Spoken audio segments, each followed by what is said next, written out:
रतनपुर राज्य, जहाँ 3 भाई रहते थे। बड़े का नाम दिनेश, मझले का नाम सुरेश और सबसे छोटे भाई का नाम था रमेश। पिताजी गुजर चुके थे। तीनों भाइयों का विवाह भी हो चुका था। आज तीनों भाई पिता की संपत्ति का बंटवारा कर रहे थे। आहा, देखो भाई, मैं सबसे बड़ा हूँ, इसलिए मैं बंटवारे का काम करूंगा। बोलो, तुम लोगों को मंजूर है? भैया मैं तो सुरेश हूँ, आप जो बोलोगे मुझे स्वीकार है। भैया, आप दोनों तो मेरे बड़े भैया हो, मैं तो सबसे छोटा हूँ। आप लोग जो फैसला करोगे मैं उसे स्वीकार कर लूंगा। पिता के जाने के बाद आप दोनों को मैं पिता स्वरूप मानता हूँ। तो फिर ठीक है, सबसे पहले हम खेतों का बंटवारा करते हैं। देखो भाई, हमारे पास 2 खेत हैं और 1 मेड़ है। हम लोग 3 भाई हैं, इसलिए 2 खेतों में से एक मैं और एक सुरेश का होगा और बची मेड़ छोटे भाई यानी रमेश की होगी। अरे वाह, बहुत अच्छा निर्णय है भैया, मुझे मंजूर है। कहो रमेश, तुम तो चुप हो गए, क्या तुम्हें मंजूर नहीं? नहीं नहीं भैया, आप जो कहेंगे वो मुझे मंजूर है। अच्छा तो ठीक है, अब बारी आती है हमारे पिताजी द्वारा लगाए गए आम के पेड़ की। चलो, अब आम के पेड़ के पास चलते हैं। अब तीनों भाई आम के पेड़ के पास आते हैं। आम के पेड़ में 2 डालियां थी। दोनों डालियों में आम के फल लदे हुए थे। देखो भाई, ये है आम का पेड़। अब इसका बंटवारा भी कर लेते हैं। देखो, इसमें 2 डालियां हैं और 1 जड़ है। इन 2 डालियों में से 1 डाली मेरी होगी और 1 सुरेश की होगी और जड़ रमेश की होगी। बहुत अच्छा भैया, ये फैसला भी मुझे मंजूर है। आप लोग तो बड़े हो, मैं तो सबसे छोटा हूँ। मैं भला आप लोगों की बात कैसे टाल सकता हूँ? मुझे भी मंजूर है भैया। अब तीनों भाई घर के पास आते हैं। अब घर का बंटवारा भी होना था।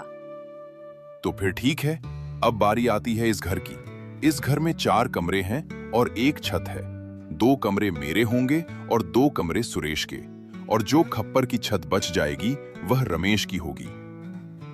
दिनेश के इस फैसले से रमेश बहुत दुखी हो जाता है। फिर भी बड़े भाई का फैसला मानकर वह कुछ नहीं कहता। इस तरह घर का बंटवारा भी पूरा हो जाता है।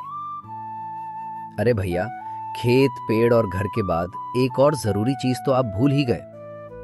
अरे सुरेश, वो कौन सी जरूरी चीज है जो मैं भूल गया हूँ? क्या तुम मुझे याद दिला सकते हो? भैया, पिताजी ने हम तीनों भाइयों के लिए कुछ रुपए पैसे भी तो छोड़ गए हैं, आप उसे कैसे भूल सकते हो? अरे हाँ, याद आया, जरा रुको, मैं अभी लेकर आता हूँ। बड़ा भाई दिनेश घर के अंदर से एक मटका लेकर आता है, जिसमें कई सिक्के भरे थे और उनमें से कुछ पुराने जमाने के सिक्के भी थे। देखो भाइयों, इसमें से 2 प्रकार के सिक्के हैं। एक जो अभी वर्तमान में चल रहे हैं, वहीं दूसरे जो हमारे दादा के दादा के दादा जमाने के हैं, यानी बहुत पुराने जमाने के सिक्के जो कुछ अजीब धातुओं के साथ बनाए गए हैं। तो भैया, अब इन सिक्कों का कैसे बंटवारा करोगे आप?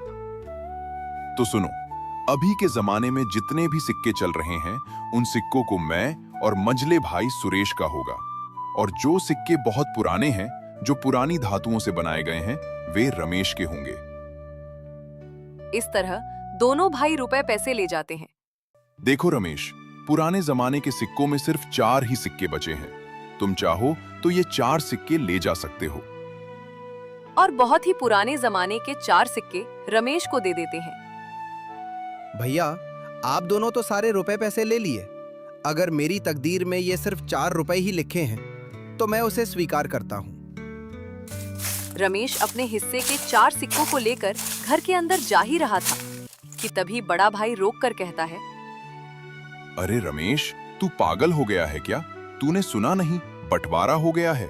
अब इस घर में हम रहेंगे। तुम्हारा हिस्सा तो छत में है। तुमको बंटवारे में छत दी गई है। अब तुम उस खप्पर की छत में जाकर रह सकते हो। इस घर के अंदर अब तुम नहीं रह सकते। अब ये घर हम दोनों का है। भैया, आप कैसी बातें कर रहे हो? मैं कहाँ जाऊंगा? मेरी तो अभी अभी शादी हुई है। मैं कहाँ रहूंगा भैया? अरे रमेश भाई, ये तो तुम्हें पहले सोचना था ना, जब बंटवारा चल रहा था। अब पछताए क्या करें जब चिड़िया चुग गई खेत। दोनों भाइयों ने रमेश और उसकी पत्नी गीता को घर से धक्के मारकर बाहर कर दिया। वहीं दोनों पति पत्नी गांव के तालाब किनारे अपनी एक छोटी सी कुटिया बनाकर रहने लगे। हे भगवान, ये हमारे साथ क्या हो रहा है? अब न घर का रहे न घाट का, कैसे चलेगा जीवन? 2 वक्त की रोटी तो छोड़ो, 1 रोटी भी नसीब में नहीं है। अब रोते जाओ, जी भर कर रोते रहो। अकल तो तुम्हारी घास चढ़ने गई थी। मेरी मति मारी गई जो मैंने तुमसे विवाह किया। मेरी तो किस्मत ही खराब है। बड़े भाई बोलकर तुमने कुछ ज्यादा ही इज्जत दे दी। देख लिया नतीजा, अब भुगतो। गीता, वो दोनों मेरे बड़े भाई थे। अब बताओ भला, मैं उनसे कैसे सवाल जवाब करता? अच्छा, तुम्हारे बड़े भाइयों ने अपने छोटे भाई के आस कुछ नहीं सोचा? सब कुछ तो रख लिया। तुम्हारे हिस्से में क्या दिया है? खेत के नाम पर मेड़ दी है, पेड़ के नाम पर जड़ दी है, घर के नाम पर छत दी है और पैसे के नाम पर ये आदम जमाने के 4 सिक्के दिए हैं। गीता, अब बस भी करो। कितनी ताने मारोगी? अब छोड़ो उन बातों को। चलो, छोड़ दिया। अब बताओ आगे क्या करेंगे? क्या खाओगे? कुछ बताओगे मुझे? अब मैं क्या करूं गीता? अब तो मेरे पास कुछ भी नहीं है। एक काम करता हूं, मैं मुखिया के पास इन पुराने सिक्कों को लेकर जाता हूं। शायद इन सिक्कों के बदले मुझे कुछ नए सिक्के मिल जाएं। रमेश बड़ी उम्मीदों के साथ उन 4 सिक्कों को लेकर मुखिया के पास जाता है। अरे रमेश, तुम यहाँ कैसे आना हुआ? मुखिया जी, मेरे पास ये सिर्फ 4 सिक्के हैं। क्या आप इन सिक्कों के बदले मुझे कुछ नए सिक्के दे सकते हैं? अरे रमेश, ये सिक्के बेकार हैं। अब ये चलन में नहीं रहे। भला तुम्हें इन सिक्कों के बदले कौन पैसे देगा? सच में तुम बहुत भोले हो। अब मैं क्या करूं? हे भगवान, मैं तो बर्बाद हो गया। मेरा सब कुछ लुट गया। अब देखो रमेश, मैंने तुम तीनों भाइयों के बंटवारे की बात सुनी है। सुनकर बहुत बुरा लगा। दोनों भाइयों ने तो सब कुछ ले लिया और बदले में तुम्हें कुछ नहीं दिया। उस पर से उन निर्दयी भाइयों ने तुम्हें घर से भगा भी दिया। हे भगवान, ऐसा भाई तो दुश्मनों को भी ना मिले। अब क्या करूं मुखिया जी? लगता है मेरी तकदीर में कुछ नहीं है। मेरा मर जाना ही ठीक है। तुम्हारा दुख मुझसे देखा नहीं जाता रमेश, पता नहीं क्यों। वैसे तो मैं किसी पर दया नहीं करता, फिर भी तुम्हारा दुख देखकर मेरे जैसा कठोर दिल भी आज पिघल गया। एक काम करो रमेश, कल से तुम और तुम्हारी पत्नी मेरे खेतों पर काम करो। मैं जितनी मजदूरी दूसरे मजदूरों को देता हूँ, उससे ज्यादा मजदूरी तुम दोनों को दूंगा। वैसे भी तुम्हारे पास अभी कोई काम नहीं है। हाँ मुखिया जी, मैं आपके यहाँ काम करूंगा। मेरी पत्नी भी काम करेगी। ठीक है रमेश, तो फिर कल सुबह से खेत पर काम के लिए आ जाना। और ये सिक्के तुम अपने पास ही रखो। शायद यही तुम्हारी 4 रुपए की तकदीर वाली निशानी है। रमेश उदास होकर वापस अपनी कुटिया पर आता है। गीता रास्ता देख रही थी। रमेश अपनी पत्नी के पास आकर सारी बातें बताने लगता है। अब यही दिन देखना बाकी था। अब हमें दूसरों के खेतों में काम करना पड़ेगा। हाय रे मेरी किस्मत। अब देखो गीता, तुम ज्यादा ज्ञान मत दो। हमें काम मिला है, कल से काम पर जाना है। इस तरह दिन गुजरता गया। रमेश और गीता अब मुखिया के खेतों पर काम करने लगे। रोजी रोटी का एक जरिया उन्हें मिल गया। खेतों पर फसल लहलहाने लगी। अरे भैया, इस साल तो हमारी फसल बहुत अच्छी हुई है। हाँ भाई, इस साल बहुत ज्यादा फसल हुई है। इस साल बहुत आमदनी होगी। अब चलो भैया, घर चलते हैं, कल सुबह फिर आएंगे। अरे गीता, देखो सुबह से दोपहर हो गया है। खाने का वक्त आ गया है।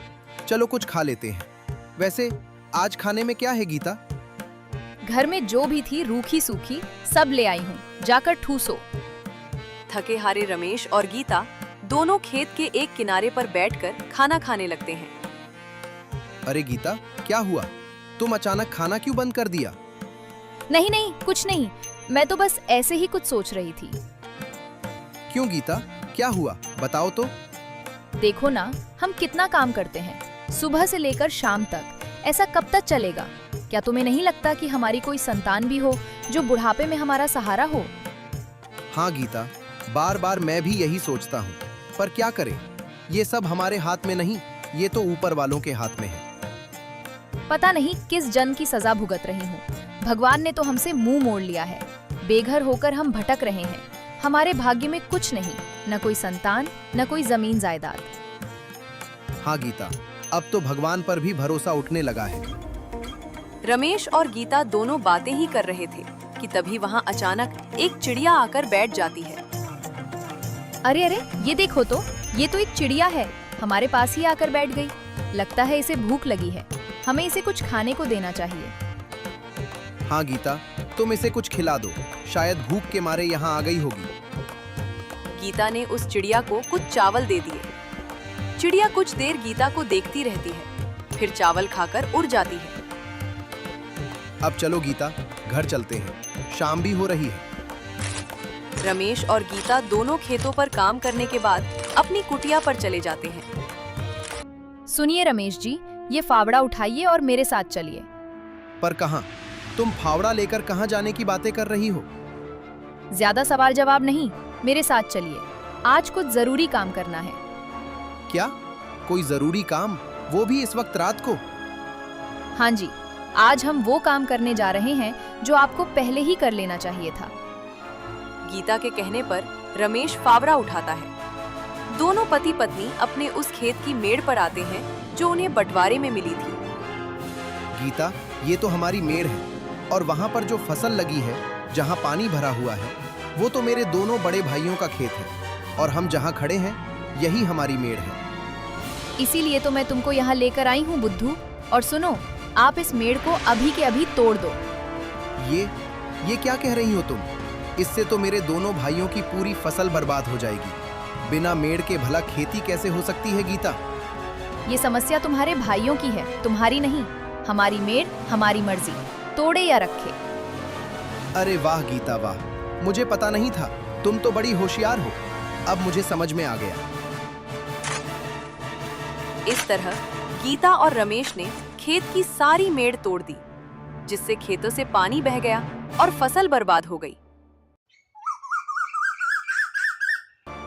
अगली सुबह जब दोनों भाई खेत पर पहुंचते हैं, हे भगवान, ये क्या हो गया? हमारी सारी फसल तो बर्बाद हो गई। कितनी अच्छी फसल लगी थी। सोचा था इस साल सोने के गहने लूंगा, पर सपना सपना ही रह गया। अरे भाई, हम दोनों तो बर्बाद हो गए रे। कितनी अच्छी फसल लगी थी, अब बिना पानी के सब सूख गया। भला अब फसल कैसे होगी? अरे भैया, वो देखो, खेत की मेड़ किसी ने तोड़ दी है।